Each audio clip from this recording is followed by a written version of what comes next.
been around for years. How can you play today's hottest new country? 'Cause I'm the hit kicker. How can you play today's hot new country just the way we like it? That's my specialty. What makes you so hot and so cool at the same time?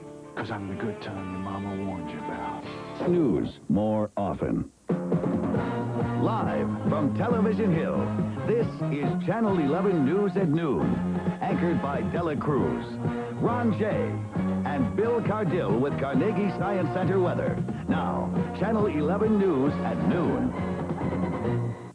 A coroner's inquest today in downtown Pittsburgh looks into a brutal slaying. Good afternoon, I'm Ron Jay. And I'm Dela Cruz. Topping our news this noon, a hearing for 34-year-old Jomo Kenyatta Simmons. Simmons is charged in the murder of 61-year-old Alice Graves. Graves was found dead in her home back on March the 24th. Police say she had apparently confronted Simmons as he burglarized her home and was beaten to death. A teenager is arrested and charged with abusing her 25-day-old baby. 18-year-old Brandy Wright of Hemphill Township is charged with aggravated assault, simple assault, and endangering the welfare of a child. Doctors say the infant has a fractured arm. Wright's hearing has been postponed to next Thursday. A ruling expected today in the case of 3 Westmoreland County women who allegedly pray too loud in church. Members of the Holy Cross Roman Catholic Church in Youngwood say the 3 women drown out the services. Church officials are seeking a court order to restrict the loud prayers to brief periods over the weekend. The women have so far ignored letters from the bishop urging them to stop yelling in church. And we're following the developments of this case and will bring you the latest in a live report tonight on Channel 11 News, first at 5 and at 6. From a street fight in Monessen last month leaves 1 woman dead, 2 teens charged in her death. Police say the teen apparently struck 39-year-old Valerie Johnson in the head after her 3-year-old son repeated a racial remark. The coroner's office says that Johnson was already dying of liver disease, but the blows caused her death. The Westmoreland County DA's office will file charges, including homicide, against Jason Stevenson and Vernon Majors, both 17.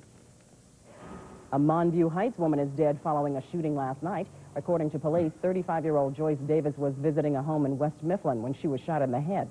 One person who was upstairs when the shot rang out claims that she came down and found the victim, but the other people downstairs had already left. Just exactly what happened still isn't clear. A Fayette County judge says Jury Commissioner Cynthia Klein must testify in a sexual harassment lawsuit against Fayette County President Judge Richard Sacchetti. Her testimony includes information about a sexually explicit videotape she made for her husband. Judge Sacchetti, who's been sued by 3 other women for several acts, including soliciting sex, denies all charges against him. More now on a story that we first told you about yesterday on Channel 11 Morning News. A coroner's inquest is in the works after a high-speed chase leads to a deadly shooting Thursday. Police say the man whom they led on the who took them on a high-speed chase, it ended in the Armstrong tunnels. That's where officers fired on the driver, killing him. Police say they started shooting because the man was heading straight for another officer. Police say they have the man behind the murder of a Hopewell Township businessman. Police arrested 22-year-old Brian Balkovic of Aliquippa last night. He's now charged in the shooting death of Reza Parviz, whose body was discovered at his salvage yard in Aliquippa yesterday. Police arrested Balkovic after they found him driving the victim's car. Balkovic apparently worked for the victim until he was fired a week ago. An illegal gambling ring in Lawrence County is raided by police. The bust centered around Newcastle. 36-year-old Walter Gabriel and 73-year-old Ralph Tsunami are charged with bookmaking and other gambling-related charges. Both were arrested, arraigned, and released on bond yesterday. Well, the Federal Aviation Administration is on the site of a plane crash in Westmoreland County this noon. That plane went down late yesterday in Penn Township. The site is just a short distance from the Bouquet Airport, the plane's takeoff site. Emergency crews scrambled to help the crash victims after the plane apparently hit a tree and then went down into a hillside. The 2 men on board, 58-year-old Earl Jordan of Trafford and 26-year-old John Galletti of Greensburg, are both hospitalized. The Allegheny County Commissioners changed the rules for taking county cars home.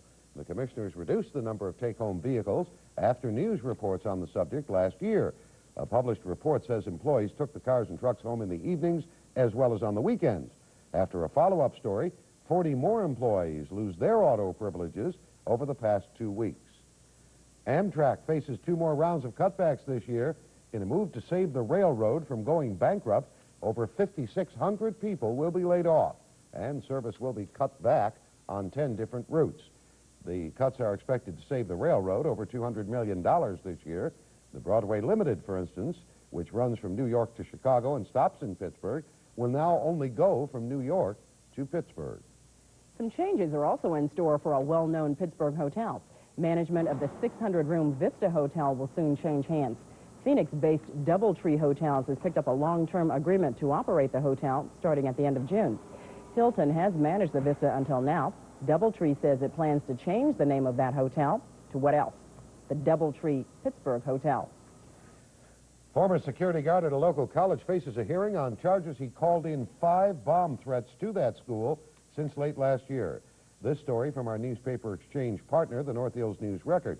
38-year-old Perry Inman allegedly called in the bomb threats to LaRoche College from December to this past March.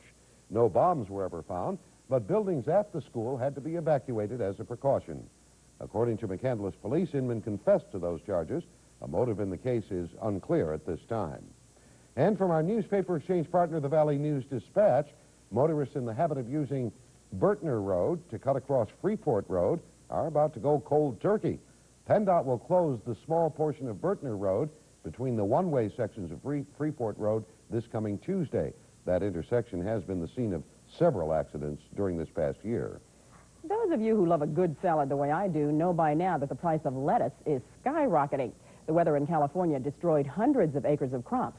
Farmers say the price of lettuce could reach $3 a head. Many local schools have already stopped the salad bars in their lunchrooms. House Speaker Newt Gingrich calls it the amazing 100 days. Hear why Republicans are celebrating on Capitol Hill today. And a bumpy ride for passengers aboard this plane as an important part of the aircraft fails in flight. Hear exactly what happened. Plus, an investigation is underway into the dismissal of an O.J. Simpson juror. We'll tell you why. All ahead on Channel 11 News at noon.